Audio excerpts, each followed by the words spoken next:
Hello, this is Fred with Quality One Engravers. This is a logo I did for a customer and he's having trouble figuring out how to do the fill.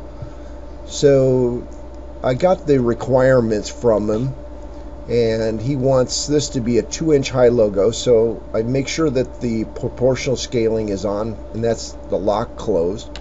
I know I want it 2 inches high, and he said his plate size is going to be 12 inches by 2 inches. Say okay. Now I can see that it's off the plate, and just for argument's sake I'm going to group this. Control G. I'm going to hold the Alt key and hit the Home key and the N key, and that will center it. F7 to zoom in, and I see I made a mistake on the plate, so I have to go plate size was 2.5. and OK, and now all I have to do is Alt home, and that centers it. Okay, now he wants to fill the recold, and of course now it's grouped, so I'm going to hit Alt G to ungroup it, and I'm going to select just the recold, and I'm going to go under Arrange and Make Path, which is Control H. And now I know just from the artwork that these three components of this teardrop need to be selected, so I need this, and I'm holding the Shift key down and selecting the other ones, and I'm also going to make that a path, so Control H, F6 to zoom out, and I'm going to change this color to P13, and I'm going to change this color to P13 because after I do the fill on these I no longer want to engrave those. Okay, so I'm going to select this one, go under Engrave, Create Toolpath, Fill, and I've already selected the cutter that he asked for. I'm going to set it at a 0 depth because my controller will control that depth. I'm going to use the color P25 since I'm using a 25 cutter, and I think it looks nicer to have the cut inline last, especially if you're using a nose. Here's a real nice fill style, which is the sweep tool down. Anything that's a nice rectangular shape comes out nice. And the typical overlap that's good to use is between 25 and 30. So I'll change it to 30, and you don't need a lead in or a clean up flange. I'm going to click on OK. And you can see now over on the right hand side I've got both the P25, the P13, and color P1. And the reason that's there is if you go under View, Toolbars, View,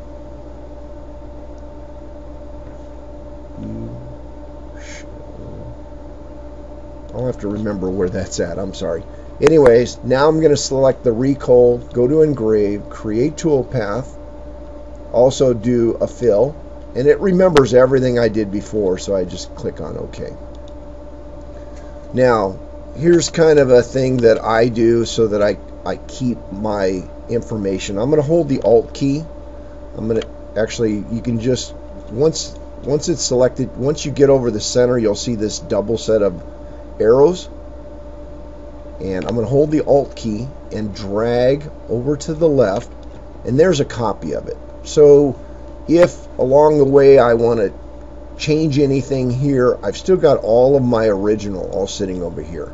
So I group this all, hit F7, because I do not want to engrave the original outline.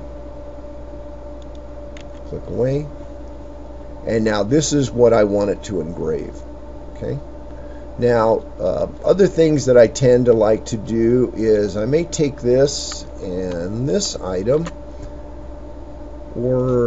and send these to the back, and unfortunately send to the back is actually send to the front, and I'll show you. You can also do this by going under Layout, Sequence, Start Sequence by List, and then you can go Sign Blank Only. So here's the first item that's going to engrave, and I'm going to hold the Shift key, the second, third, fourth, fifth, sixth, and it's not exactly going in the order that I want, so I'm going to arrow up so that this is second to last and this is last, I'm going to go up to the top, and this one I want down a little ways. Probably right there. So now I'm going to click this. Oops. So here's my first item. I'm going to move that down. So item 1, item 2, I'm going to also move that one down. 1, 2.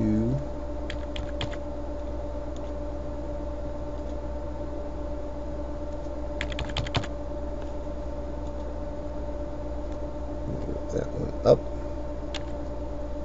So here's 1, 2, 3, 4, 5, 6, 7, 8, teardrop, and the recoal, and say OK.